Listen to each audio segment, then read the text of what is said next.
The tears were falling so heavily they soaked his beard, eventually dripping down onto his clothes and dampening the dry earth below him.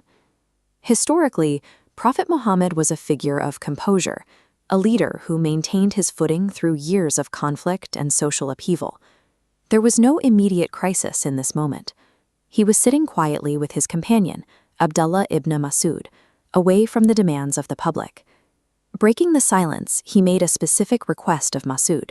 He wanted to hear the Quran recited back to him. This was an unusual role reversal. The man through whom the revelation had been delivered was now intentionally placing himself in the position of the audience. Mas'ud was initially hesitant, asking why should he recite the words to the very person who had first received them. The Prophet explained that he found a different impact in listening to the words than he did in reciting them himself. By becoming the listener, he could absorb the weight of the message from the outside. He had chosen Mas'ud specifically for this task, as Mas'ud was regarded as one of the most accurate and beautiful reciters among the companions. Mas'ud began the recitation, moving through the verses with the steady, focused rhythm for which he was known. This was a deliberate shift in perspective.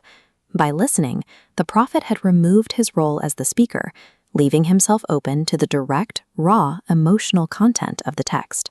The recitation continued until Mas'ud reached verse 41 of the chapter titled Surah An-Nisa. This specific verse describes the Day of Judgment.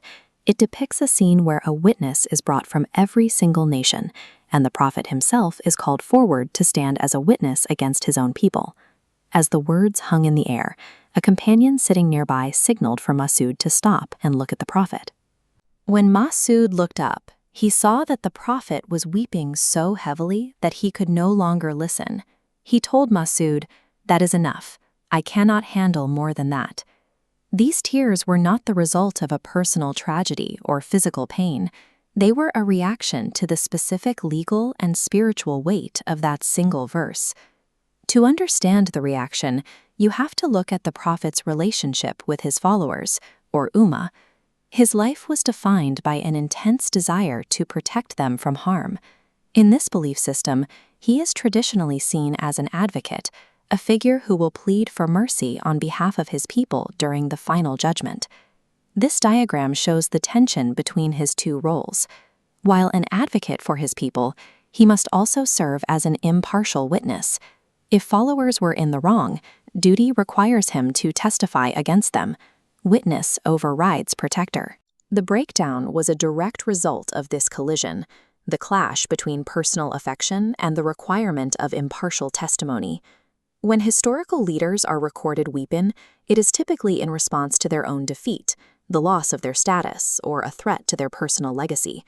In this instance, the Prophet's distress was entirely directed outward. He was fearful not for his own standing, but for the fate of those he was called to witness against. This incident redefines the burden of prophethood. It was not just the delivery of a message, but the acceptance of responsibility for the ultimate outcome of an entire community. The weight of leadership in this context is measured by the degree of accountability a leader feels for those who follow them. He was visibly shaken by the prospect of that witness stand because his primary drive was to save his people, not to be the instrument of their condemnation. This leaves us with a significant theological question. If he is required by divine mandate to be a witness, how does he plan to fulfill his role as an advocate at the same time? What exactly will the Prophet say when that day finally arrives and he is called to give his testimony?